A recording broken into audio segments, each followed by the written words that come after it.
বাবা, মানে তুমি তো এই গিরি সম্প্রদায়ের যে মানে ভাবধারা তাকে নিয়ে তুমি এগোচ্ছ বহুদিন।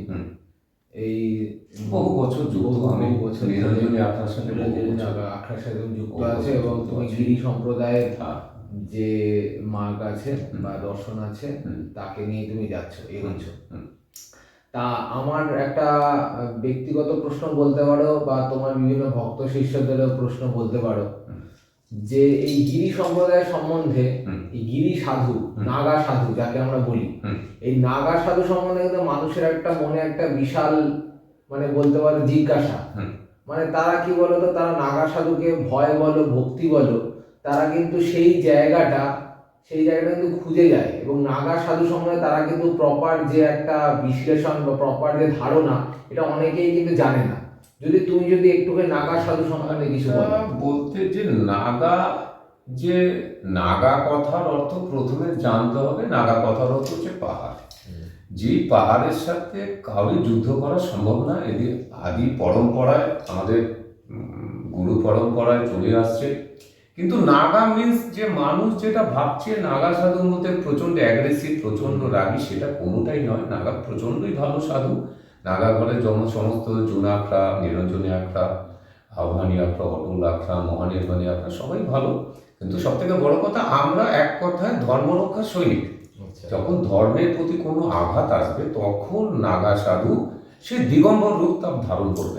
নাগা কথার অর্থ তার দিকে দিগম্বরী রূপ। নাগা মানে নগ্ন।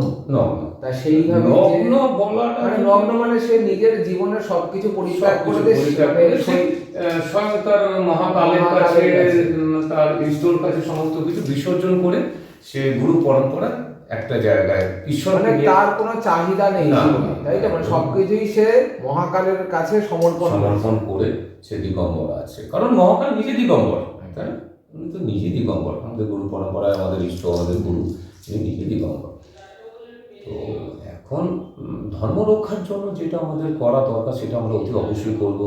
এক ছাদের তলায় সবাইকে নিয়ে আসবো। তাই বলে আমি এইটুকুনি বলবো না যে কোনো ধর্মকেই ছোট করা বা তাকে সংকুচিত করা যাবে না। কারণ সব ধর্মের সমন্বয় আমাদের বাঁচতে হবে।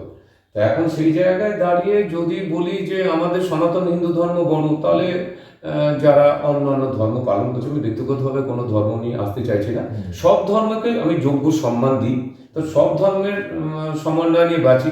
আমার সব ধর্মেরই যারা আমার সন্তান আছে, তারা সব ধর্মের সন্তানই আমার কাছে আসে বা আমার ছত্রছায়ায় থাকে, আমাকে ভালোবাসে, তারা যথেষ্ট। তা সবাইকে নিয়ে বাঁচতে চাই। মানে নাগা কথার অর্থ হচ্ছে পাহাড়। তো তাই বলে এই নয় যে নাগা প্রচণ্ড অ্যাগ্রেসিভ বা ক্রোধিত হবে। বিশেষ দরকারে তাকে ক্রোধিত হতে হয়। একদম।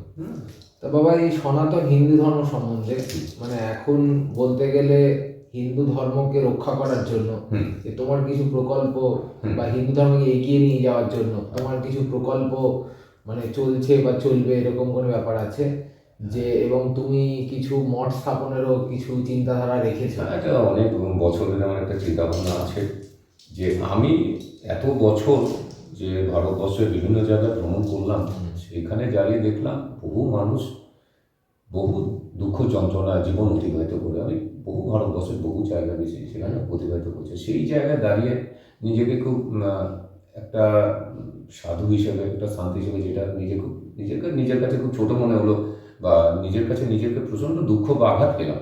সেটা জায়গায় দাঁড়িয়ে যদি কোনো মঠ মন্দির নির্মাণ করে প্রতিটা মানুষকে, আমাদের ভারতবর্ষের লোক সংখ্যা ন্যাচারালি 150 কোটি, তা 150 কোটি মানুষকে তো আমার একার পক্ষে সেটা সম্ভব না। কিছু মানুষকে যদি একটা ছাদের তলায় নিয়ে এসে তাদের ধর্মের পথ অবলম্বন করিয়ে যদি ঈশ্বরের সান্নিধ্যে তাদের নিয়ে আসতে পারি, এর থেকে বড় প্রাপ্তি আমার মনে হয় সনাতন হিন্দু ধর্মের আর কিছু নেই। মানে সবাই এক ছাদের তলায় আসবে, ধর্ম, ঠিক আছে?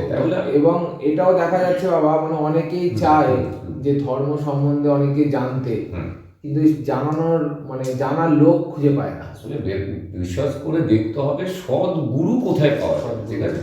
তো সৎ গুরুর আজকের দিনে প্রচুর অভাব আছে, ঠিক আছে?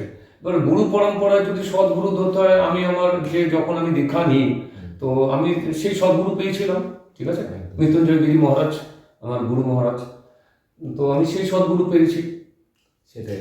তা বাবা, যদি তোমার কাছে কেউ দীক্ষার জন্য আসে, বা দীক্ষার ব্যাপারে যদি আগ্রহী হয়, তাহলে তুমি দীক্ষার ব্যাপারে কিরকম কিভাবে তাকে প্রদান করো? বিষয়বস্তু হচ্ছে বাবা, দীক্ষা দেওয়া যেতে পারে, কিন্তু দীক্ষাকে নিয়ে সেটাকে নিয়ে ছেড়ে খেলার বিষয় না, সেটা ধারণ করতে হয়, তার সেটার নাম জপের একটা বিশেষ দরকার আছে।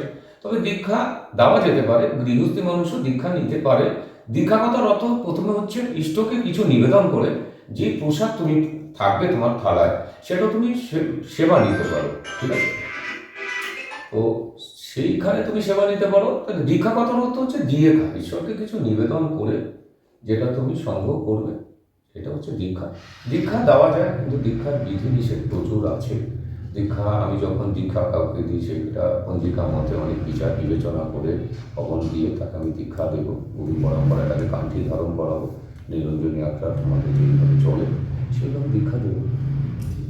ও, অনেক ধন্যবাদ, তুমি তোমার মূল্যবান সময় থেকে একটুখানি সময় বার করে আমাদের দিলে। ঠিক আছে, অনেক ধন্যবাদ। ওম নমো নারায়ণ। জয় শিব, জয় শিব, জয় শিব, জয় শিব।